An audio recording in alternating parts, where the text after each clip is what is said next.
संत योहन का सुसमाचार अध्याय 11। मार्था और मरियम का संदेश।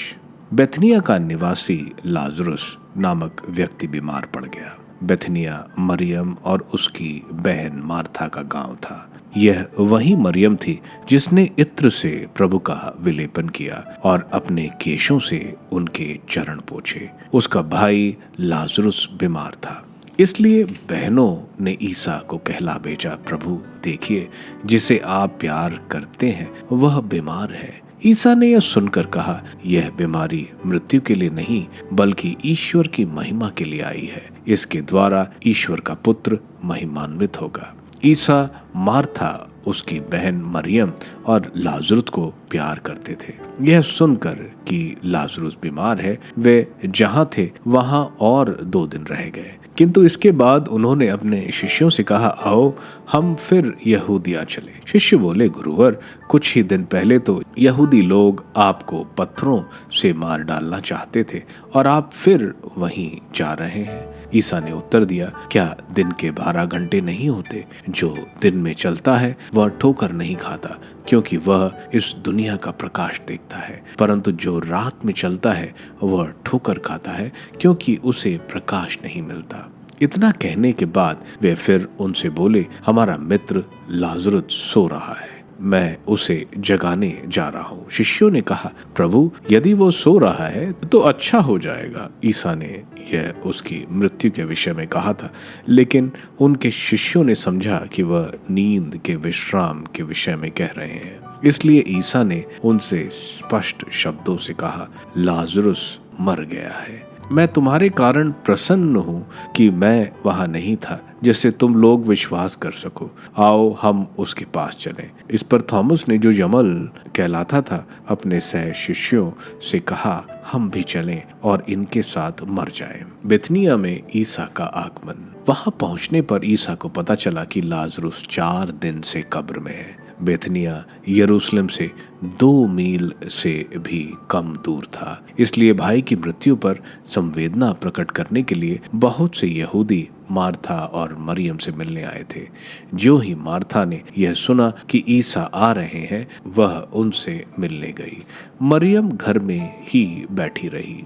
मार्था ने ईसा से कहा, प्रभु, यदि आप यहाँ होते तो मेरा भाई नहीं मरता, और मैं जानती हूँ कि आप अब भी ईश्वर से जो कुछ मांगेंगे ईश्वर आपको वही प्रदान करेगा। ईसा ने उसी से कहा, तुम्हारा भाई जी उठेगा। मार्था ने उत्तर दिया, मैं जानती हूँ कि वह अंतिम दिन के पुनरुत्थान के समय जी उठेगा। ईसा ने कहा, पुनरुत्थान और जीवन मैं हूँ। जो मुझ में विश्वास करता है वह मरने पर भी जीवित रहेगा, और जो मुझ में विश्वास करते हुए जीता है वह कभी नहीं मरेगा। क्या तुम इस बात पर विश्वास करती हो? उसने उत्तर दिया, हाँ प्रभु, मैं दृढ़ विश्वास करती हूँ कि आप वह मसीह ईश्वर के पुत्र है जो संसार में आने वाले थे। वह यह कहकर चली गई और अपनी बहन मरियम को बुलाकर उसने चुपके से उससे कहा, गुरुवर आ गए हैं, तुमको बुलाते हैं। यह सुनते ही वह उठ खड़ी हुई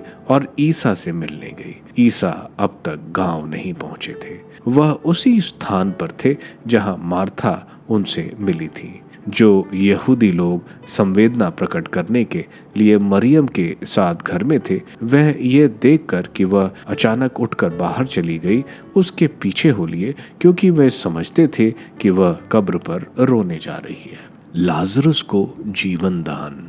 मरियम उस जगह पहुंची जहां ईसा थे। उन्हें देखते ही वह उनके चरणों पर गिर पड़ी और बोली, प्रभु, यदि आप यहाँ होते तो मेरा भाई नहीं मरता। ईसा उसे और उसके साथ आए हुए यहूदियों को रोते देखकर बहुत व्याकुल हो उठे और आह भरकर बोले, तुम लोगों ने उसे कहाँ रखा है? उन्होंने कहा, प्रभु आइए और देखिए। ईसा रो पड़े। इस पर यहूदियों ने कहा, देखो, वह उसे कितना प्यार करते थे। किंतु कुछ लोगों ने कहा, इन्होंने तो अंधों को आंखें दी, क्या वे उसको मृत्यु से नहीं बचा सकते थे? कब्र के पास पहुंचने पर ईसा फिर बहुत व्याकुल हो उठे। वह कब्र की एक गुफा थी जिसके मुंह पर एक बड़ा पत्थर रखा हुआ था। ईसा ने कहा, पत्थर हटा दो। मृतक की बहन मार्था ने उनसे कहा, प्रभु अब तो दुर्गंध आती होगी, आज चौथा दिन है। ईसा ने उसे उत्तर दिया, क्या मैंने तुमसे यह नहीं कहा कि यदि तुम विश्वास करोगी तो ईश्वर की महिमा देखोगी।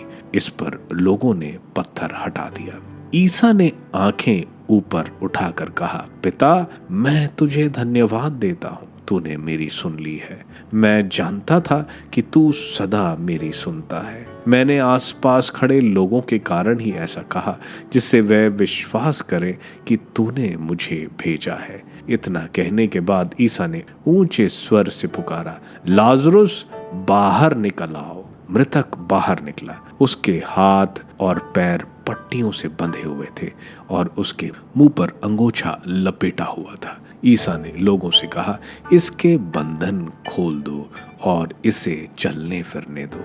ईसा को मार डालने का षड्यंत्र। जो यहूदी मरियम से मिलने आए थे और जिन्होंने ईसा का यह चमत्कार देखा, उनमें से बहुत ने उनमें विश्वास किया, परंतु उनमें से कुछ लोगों ने फरीसियों के पास जाकर बताया कि ईसा ने क्या किया था। तब महायाजकों और फरीसियों ने महासभा बुलाकर कहा, हम क्या करें? वह मनुष्य बहुत से चमत्कार दिखा रहा है। यदि हम उसे ऐसा करते रहने देंगे तो सभी उसमें विश्वास करेंगे और रोमन लोग आकर हमारा मंदिर और हमारा राष्ट्र नष्ट कर देंगे।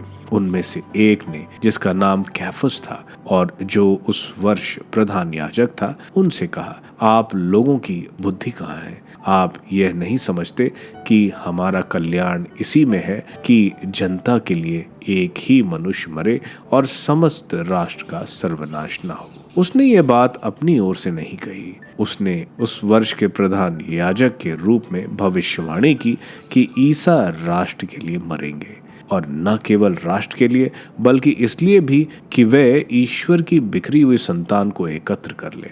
उसी दिन उन्होंने ईसा को मार डालने का निश्चय किया। इसलिए ईसा ने उस समय से यहूदियों के बीच प्रकट रूप में आना जाना बंद कर दिया। वे निर्जन प्रदेशों के निकटवर्ती प्रांत के एफ्रिम नामक नगर गए और वहां अपने शिष्यों के साथ रहने लगे। यहूदियों का पास्का पर्व निकट था। बहुत से लोग पास्का से पहले शुद्धिकरण के लिए देहात से यरूशलेम आए। वे ईसा को ढूंढते थे और मंदिर में आपस में कहते थे, आपका क्या विचार है? क्या वह पर्व के लिए नहीं आ रहे हैं? महायाजकों और फरीसियों ने ईसा को गिरफ्तार करने के उद्देश्य से यह आदेश दिया था कि यदि किसी व्यक्ति को ईसा का ठिकाना मालूम हो जाए तो वह इसकी सूचना दें।